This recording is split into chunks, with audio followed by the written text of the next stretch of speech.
Hi, welcome to LexisNexis Martindale Hubble Connected. These are Tech Talks. Today I'm very excited.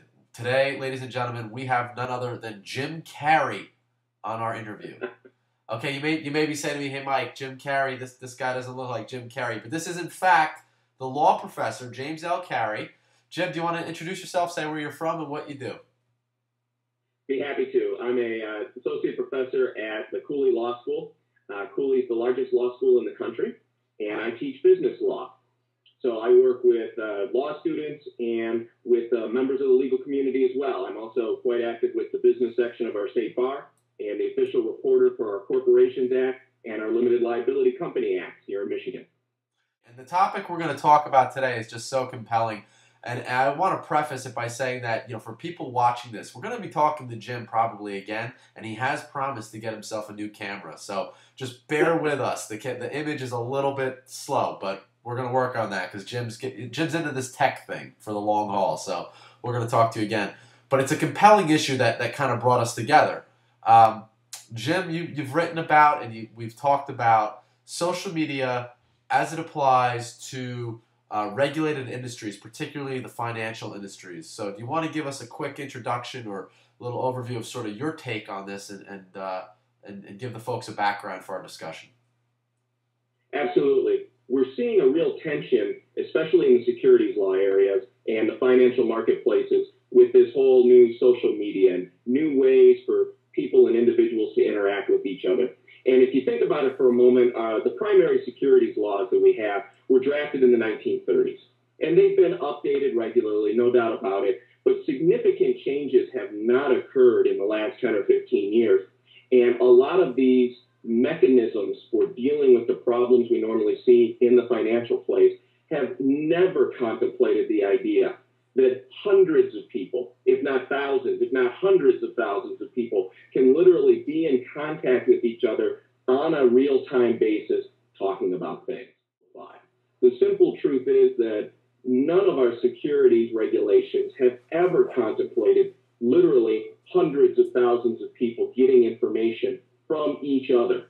They control the financial professionals fairly well, but there's no way that this new media has adapted. The idea that Ashton Kutcher could type 200 characters and suddenly it's being read by nearly 1 million people is something that our financial marketplaces are simply not dealing with. Wow. What do you think we might see come down the pike as far as regulations or guidelines or rules that will affect financial professionals? Really difficult to imagine how the financial professionals are going to be regulated in this age. And you would think that the real risk is that the approach the government agencies may take is to simply cut it off. Say, you can't use Facebook. You can't be on Twitter. Well, would that be, would you have like a prior, would there be any speech issues with that? Do you now start bringing in? Tremendous speech issues with it. Big time problems as far as prior what restraint. Can somebody do in their capacity as the holder of a license. Right. Because, of course, the risk here isn't necessarily that you get locked up if you're a financial professional. Money. The first level of prohibition is you lose your license. Right. So the ability to control the financial professional is a lot more than the ability to control the common citizen. Right. The problem you run into with insider trading, of course, is that those of us common citizens who are not licensed professionals end up going to jail if we break the rules. Yeah. There's not a whole lot between, saying don't do this anymore and going to jail, where with at least in the financial professional marketplace, there's a number of different levels. You can be fined. Your license can be suspended for 30 days. It can be suspended for 6 months. It can be revoked in its entirety. I guess what's a doomsday scenario for a financial professional? What's the worst that can happen? What is it? I know you said losing the license, but can you give us some scenarios of how this might play out?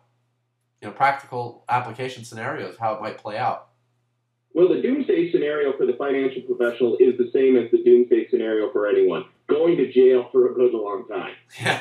And when we're dealing with these laws, they have both a civil component, the Securities and Exchange Commission that can fine you, that can investigate you, that can tell you to stop doing things. But they also have, in many instances, a criminal component where you're going to go to jail.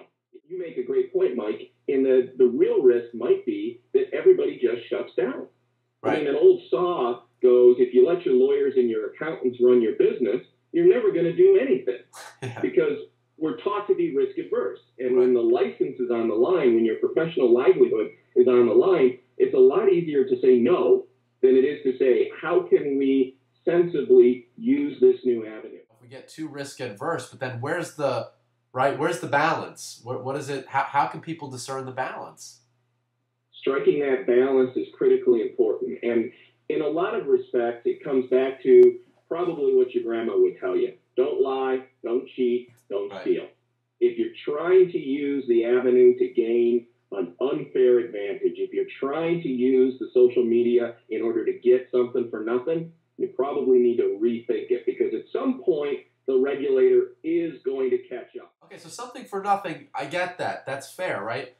But what about just trying to get ahead? I mean, America, right? We're all about competition. We're, I mean, capitalism. This is what, these guys, I mean, come on, you ever been in a room of stockbrokers? I mean, the egos, it's unbelievable. A room of stockbrokers and lawyers, there's no room for anyone to move. The egos, right, are just taking up all the room.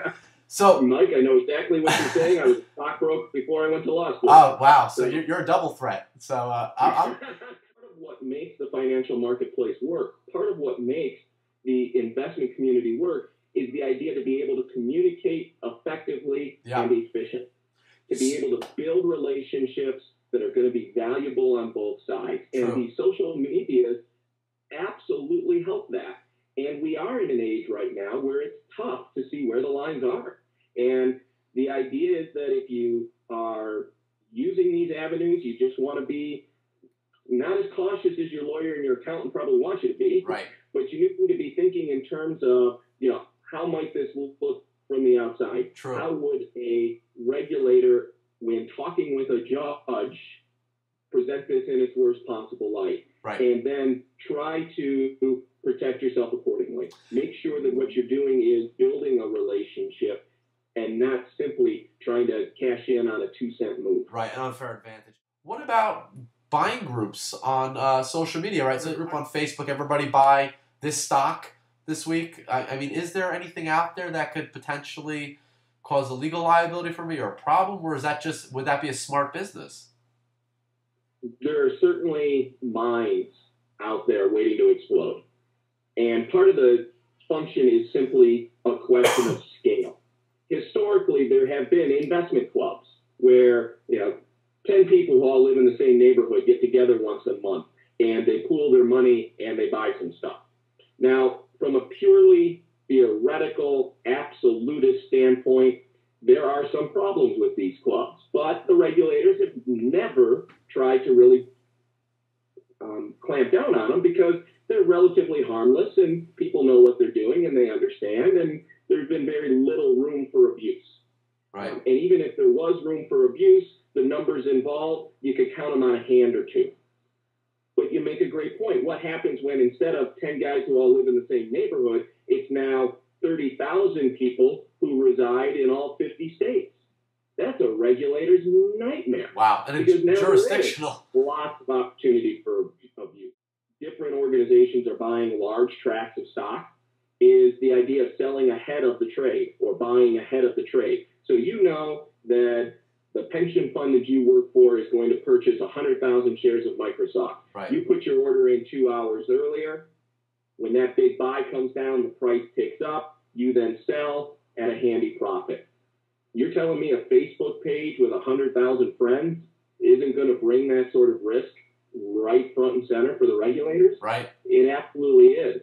The scale that these things can now be done on brings up problems that, while they've existed for decades, have been so small and minor, they haven't warranted attention or thought. Wow. And now, all of a sudden, the regulator is going to be forced to think about, how do we handle this? And the question is, where are they going to come out? Are they going to come out on a free market capitalist sort of let's get information out there and make sure that lots of people are getting good information in lots of ways?